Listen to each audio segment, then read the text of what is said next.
इस कहानी को ध्यान से सुनिए। अपराध से कैसे बचें, इस कहानी के माध्यम से आप खुद विचार करिएगा कि कैसे अपराध से बचा जा सकता है। एक डाकू की कहानी है और डाकू का जीवन कैसे बदल गया मात्र एक वाक्य से।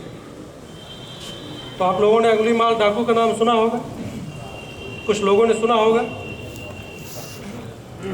प्राचीन भारत में, मतलब आज का जो बिहार है, उस समय मगध का राज्य, उस समय की बात है। तो अंगुलीमाल डाकू रहता था और उसने लगभग 100 हत्या करने का प्रण लिया था कि 100 हत्या करेगा। और 99 लोगों की हत्या करने के बाद उसके हाथ की अंगुलियों को काटकर उसने उसकी माला बना ली थी और जिसके कारण उसका नाम अंगुलीमाल पड़ा। अब उसे एक आदमी की और ज़रूरत थी। 99 लोगों की वो हत्या कर चुका था, 100 लोगों की हत्या करने का प्रण लिया था और उसका इतना भय और आतंक था। उस समय मगध का राजा जो प्रसेनजित था वह भी उससे डरता था। उसने अपने बहुत से सैनिकों को भेजे पकड़ने के लिए, लेकिन वह हाथ नहीं आया। और उसका इतना आतंक था कि जिस जगह खबर हो जाती कि अंगुलीमाल फला जगह है तो वहाँ के रास्ते निर्जन हो जाते थे, जगह जो है वीरान हो जाती थी। तो अब उसे अंतिम आदमी चाहिए था जिसकी वो हत्या करके उनके हाथ की अंगुलियों को काट करके माला पहन सके। तो जिस पहाड़ी पर, पर्वत पर अंगुलीमाल डाकू रहता था, उसी पहाड़ी रास्ते के नीचे से महात्मा बुद्ध यदा कदा जाया करते थे। महात्मा बुद्ध का नाम तो सुना होगा आप लोगों ने। तो अगल बगल के गांव के लोगों ने महात्मा बुद्ध को समझाया कि देखिए, आप उस पहाड़ी रास्ते से न जाया करिए, क्योंकि उस पहाड़ी पर अंगुलीमाल डाकू रहता है, वो आपकी हत्या कर देगा। तो महात्मा बुद्ध ने कहा, हम जो रास्ता चुनते हैं उसी रास्ते पर चलते हैं, किसी के कहने से अपना रास्ता नहीं बदलते हैं। और अगर अंगुलीमाल उस पहाड़ी पर है तो रहे, लेकिन उसके कारण हम अपना रास्ता नहीं बदले। तो महात्मा बुद्ध उस रास्ते से गए। तो जब महात्मा बुद्ध उस रास्ते से जा रहे थे तो अंगुलीमाल डाकू ने देखा कि एक सन्यासी उससे ही महात्मा बुद्ध, एक भिक्षु निहत्था बड़े शांत भाव से उधर ही चला आ रहा है। तो अंगुलीमाल ने वहीं ऊपर पहाड़ी से ही जो है चिल्ला कर कहा, रुक जाओ, वापस चले जाओ, रुक जाओ और वापस चले जाओ, इस रास्ते से मत आओ। तुम सन्यासी हो, इसलिए इतनी दया तुम पर आ गई, तुम वापस चले जाओ, नहीं तो हम तुम्हारी हत्या कर देंगे। तो महात्मा बुद्ध ने कहा कि जब तुम किसी पर दया नहीं कर सकते तो हम भी किसी की दया लेने के आदी नहीं हैं।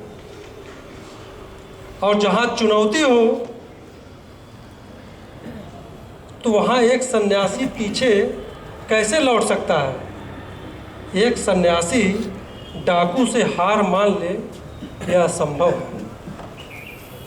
तो अंगुलीमाल ने देखा और बड़ा हैरान हुआ कि ये कैसा पागल सन्यासी है, पहली बार उसने ऐसा आदमी देखा।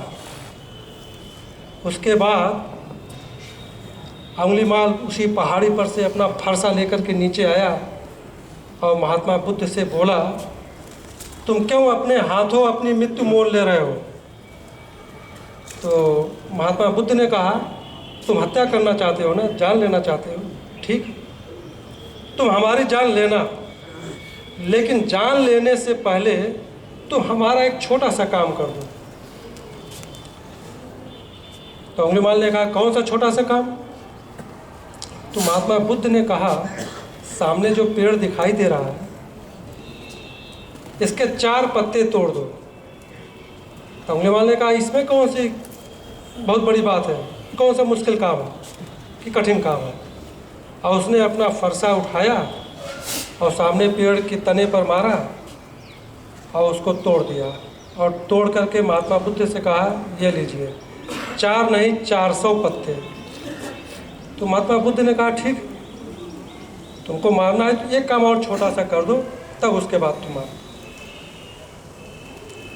महात्मा बुद्ध ने कहा, इन पत्तों को वापस उसी तने में या दरख्त में जोड़ दो। देखिए, ये जो शब्द है ना, इसी शब्द ने उसका जीवन परिवर्तित किया। शब्द पे गौर करिएगा। महात्मा बुद्ध ने कहा कि तुम इन पत्तों को वापस उसी तने में या दरख्त में जोड़ दो। तो अंगुलीमाल ने कहा कि यह तो बड़ा कठिन काम है, यह तो बड़ा मुश्किल काम है।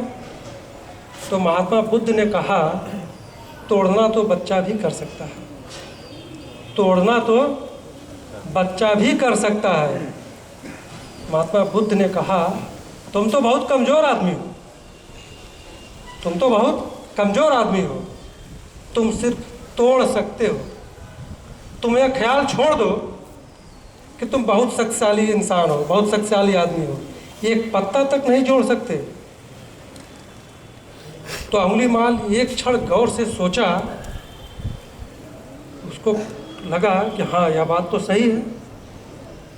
तो अंगुलीमाल ने कहा, क्या पत्ता जोड़ने का भी कोई रास्ता है, पत्ता जोड़ने का भी कोई उपाय है?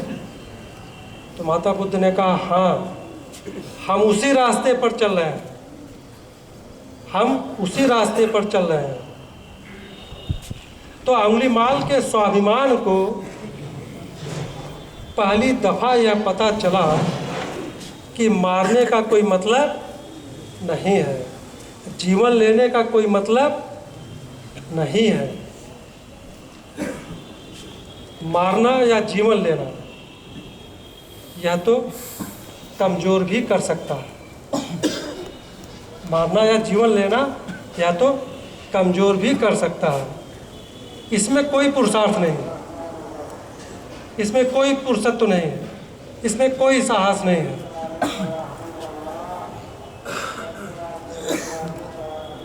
तो महात्मा बुद्ध ने उस अंगुलीमाल डाकू से कहा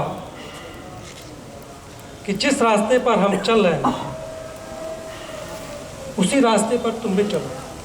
और वह इतना उनसे प्रभावित हुआ कि वह उनसे प्रभावित होकर के बौद्ध भिक्षु हो गया, भिक्षु बन गया। और जब वह भिक्षु बन गया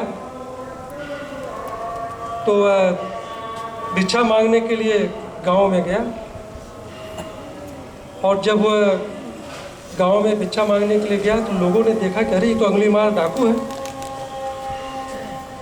जब उसको देखा लोगों ने, गांव के लोगों ने, तो डर के मारे जो है अपने अपने छत पर चले गए, मकान की छतों पे चढ़ गए और वहीं से उसको पत्थर मारना शुरू कर दिया अंगुलीमाल। और जब उसके ऊपर पत्थर पड़ रहे थे, जब वो लहूलुहान हो गया तो ज़मीन पर गिर गया। और जब ज़मीन पर गिर गया तो महात्मा बुद्ध उसके पास आए और बोले कि अंगुलीमाल उठो, आज तुमने अपने पुरुषार्थ को सिद्ध कर दिया, आज तुमने अपने पुरुषार्थ को सिद्ध कर दिया। तो अंगुलीमाल ने कहा, मैं कुछ समझा नहीं।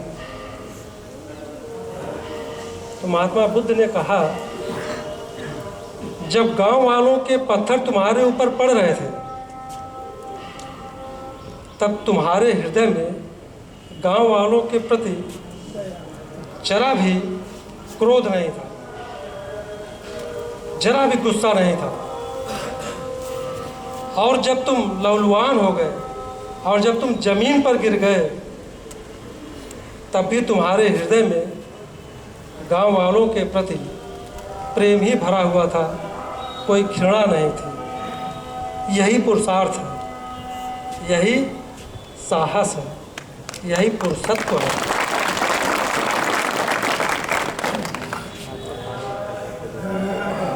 तो महात्मा बुद्ध से आगे लोगों ने पूछा कि इतना बड़ा अपराधी